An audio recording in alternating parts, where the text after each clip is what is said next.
अस्सलाम वालेकुम व्यूज़, परवेज़ जमान आपको अपने चैनल पे खुश आमदीद कहता है। 6 जजेज़ ने इस्लामाबाद हाई कोर्ट के 6 जजेज़ ने जो ख़त लिखा था सुप्रीम जुडिशल कौंसल को, वो एक मुहिमा बन के रह गया, एक हड्डी बन गई है। अदलिया के गले में भी अटक के रह गई है, हुकूमत के गले में भी अटक के रह गई है और ताकतवरों के गले में भी वो हड्डी अटक के रह गई है। सबसे पहले तो देखने वाली बात यह है कि ये ख़त लिखा किसको गया था। सीधी सी बात है, सुप्रीम जुडिशल कौंसल को लिखा गया ख़त है और जिसके सरबराह हैं चीफ जस्टिस ऑफ पाकिस्तान जनाब काजी फ़ायज़ ईसा साहब। तो इस सिलसिले में एक इबहाम पाया जा रहा है। जो कल मुलाकात हुई है वज़ीर-ए-आज़म पाकिस्तान की और काजी फ़ायज़ ईसा साहब की, कि वो मुलाकात क्यों ज़रूरी थी। बज़ाहिर तो उस मुलाकात का कोई मकसद नज़र हमें नहीं आता है, क्योंकि अदलिया एक ऑटोनमस बॉडी है और वो अपने फ़ैसलों में, अपने तमाम मामलात में ख़ुद मुख्तार है। और ये ख़त भी अदलिया की ही सबसे बड़ी अथॉरिटी सुप्रीम जुडिशल कौंसल को लिखा गया है। तो इस सिलसिले में जितने भी स्टेप्स लेने हैं, जितने भी इक़दाम करने हैं, वो सुप्रीम जुडिशल कौंसल या चीफ जस्टिस ऑफ पाकिस्तान ने ही करने हैं। लेकिन इस ख़त के सिलसिले में जो वज़ीर-ए-आज़म पाकिस्तान और काजी फ़ायज़ ईसा साहब की कल मुलाकात हुई है, उसके मामले में काफ़ी सारे इबहाम और काफ़ी सारे चहम गोइयाँ हो रही हैं कि वो मुलाकात क्यों हुई है। उस बारे में काफ़ी सारी क्यास आराइयाँ भी की जा रही हैं, चूँकि उसके डायरेक्ट बेनिफिशरी आज के वज़ीर-ए-आज़म पाकिस्तान जनाब शहबाज शरीफ साहब ही हैं और उसी के साथ चीफ जस्टिस ऑफ पाकिस्तान मुलाकात कर रहे हैं। तो इसके पीछे छुपे हुए असल मकासद क्या है? कहीं चोर की दाढ़ी में तिनका वाली बात तो नहीं है। तो बाज़ार लगता तो ऐसा ही है, लेकिन इसके पीछे कुछ कानूनी मामलात भी हैं जो मैंने आपके सामने रखने हैं। व्यूज़ 2017 में एक तरमीम की गई 1956 के एक्ट में, 1956 के कानून में, और उस तरमीम के ज़रिए से पाकिस्तान कमीशन ऑफ इंक्वायरी तश्कील दिया गया, जिसके ज़रिए से 1956 का कानून तब्दील करके इंक्वायरी कमीशन ऑफ पाकिस्तान के नाम से एक नया कानून बनाया गया। उस कानून के या उस एक्ट के या उस तरमीम के मुंदरिजात क्या हैं, उसके आम जो इम्पोर्टेंट पॉइंट्स है वो मैं पहले आपके सामने रख लूँ, फिर मैं दूसरी तरफ जाता हूँ।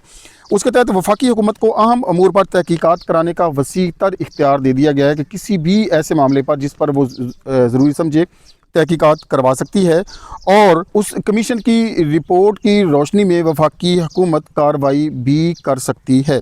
कमीशन के पास हाई कोर्ट के मसावी इख्तियारात हैं और इन इख्तियारात का इस्तेमाल करते हुए वो किसी भी फ़र्द को, किसी भी इदारे के सरबराह को बुला सकती है और उससे गवाही ले सकती है, उससे उसका बयान रिकॉर्ड करवा सकती है। और इसके तहत तौहीन कमीशन के इख्तियारात भी उसके पास हैं। यानी अगर उसके मामलात में कोई मुदाखलत करता है, इंटरफेरेंस करता है या उसकी बात नहीं मानता है, तो वो तौहीन कमीशन के इख्तियारात इस्तेमाल करते हुए उसको सज़ा भी दिलवा सकती है।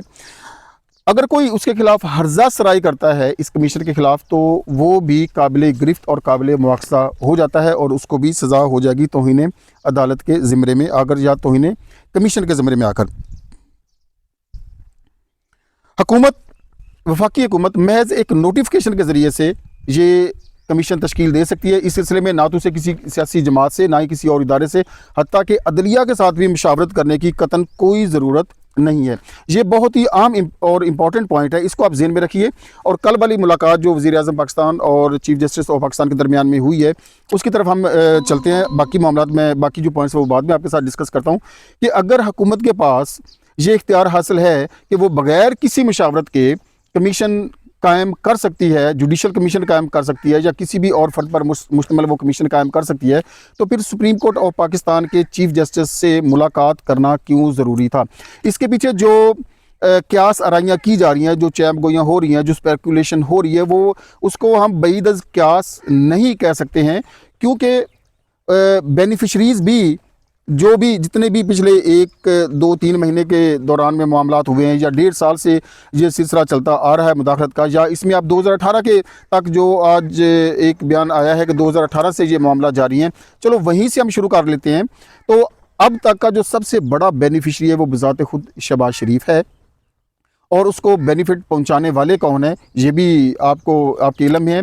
मैं बहुत ही मोहतात रहकर और हालात की संगीनी के पेश नज़र किसी का नाम लेना यहाँ पर इस तरह से मुनासिब नहीं समझता हूँ, क्योंकि गिरफ्त का हमकान तो बहरहाल हर जगह पर मौजूद रहता है। तो अगर हुकूमत कमीशन कायम करने में खुद मुख्तार है, तो फिर उसको सुप्रीम कोर्ट के जज के साथ क्यों मुलाकात करना उसने ज़रूरी समझा। इसके पीछे वही चोर की दाढ़ी में तिनके वाली बात है, क्योंकि बेनिफिशरी इसका बज़ाते खुद शहबाज शरीफ है।